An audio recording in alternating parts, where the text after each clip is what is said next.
மதரேஷர் வருகின்ற மணக்கோலமே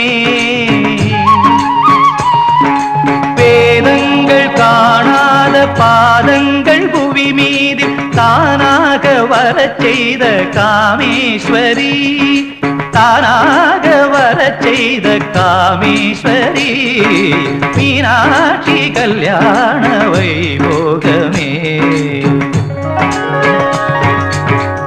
தேவர்கள் தலைவன் இந்திரன் காளாஞ்சி கொண்டே பன்னீர் தெளித்திடவே தீயென எரிக்கும்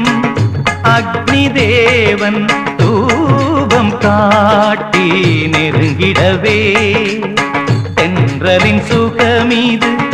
என்றிட வாயுவும் ஆலவட்டமதை வீசிடவே மாரியை வழங்க